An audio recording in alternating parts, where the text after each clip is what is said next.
कभी भी शादी हो तो लड़के और लड़की दोनों को एक नए घर में जाना चाहिए। अच्छा। चाहे पड़ोस वाले घर में ले लो, लेकिन नए घर में जाओ। उससे क्या होता है कि दोनों को जीरो से शुरू करना पड़ेगा, केवल लड़की को असहज नहीं होना पड़ेगा। आपका क्या टेक है? वरना बस बात जो उन्होंने कही, मुझे बाद में रियलाइज हुआ काफी गहरी बात थी कि एक लड़की नए लोगों के परिवार में आती है, जीरो से शुरू करना होता है, पति साथ कई बार 19-20 हो जाए, या लड़के कई बार माँ की तरफ आकर्षित होते तो उतना स्टैंड नहीं ले पाते।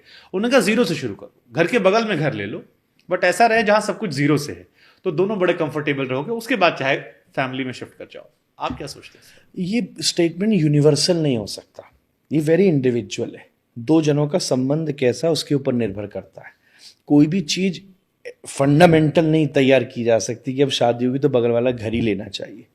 मेरा ऐसा मानना है कि दो जन किस रूप से संबंध, शादी केवल दो ही जनों की चीज़ नहीं है, दो पूरे परिवार ही जुड़े, फिर तो शादी भी दो ही जनों को जाके कर लेना चाहिए, फिर तो व्यवस्था भी सभी दो ही जनों को जाके कर लेनी चाहिए। ये वेरी इंडिविजुअल प्रोसेस है। माँ बाप को भी इस चीज़ में समझ रख के उनको पूरी फ्रीडम देनी चाहिए।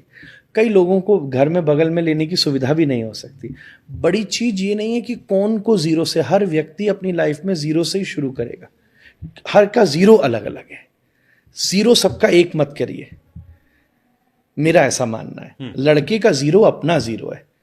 जब माँ सास बनती है तो वो सास के ज़ीरो से शुरू करती है, बाप जब ससुर बनता है तो वो ससुर के ज़ीरो से शुरू करता है, लड़की जब पत्नी बनती है तो पत्नी के ज़ीरो से शुरू करती है, फिर जब वो पत्नी माँ और बाप बनते हैं तो वो माँ बाप के ज़ीरो से, और बच्चे बच्चे के ज़ीरो से। सबका अपना अपना अपना अपना अपना अपना ज़ीरो है, और सबके ज़ीरो को अपनी अपनी स्वतंत्रता होनी चाहिए।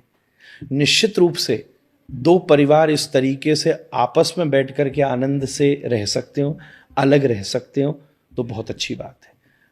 आज के समय को मैं देखूं तो केवल दो ही लोग अपने ही आकर्षण के स्तर पर अपने शादी और वैवाहिक जीवन को आगे चला सकें, ये कठिन है। कोविड ने बताया कि एक परिवार के समूह किस प्रकार से जीवन में प्रभाव लेकर के आते हैं।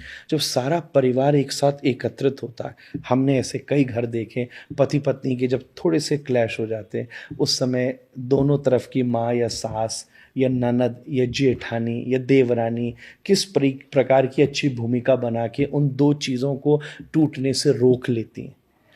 दोनों चीज़ के प्रोज ऑन कॉन्स हैं। इसलिए मैं मिश्र वर्य ये कहूँगा, ये बड़ी इंडिविजुअल प्रोसेस है। ठीक है, इसको फंडामेंटल नहीं बनाया जा सकता।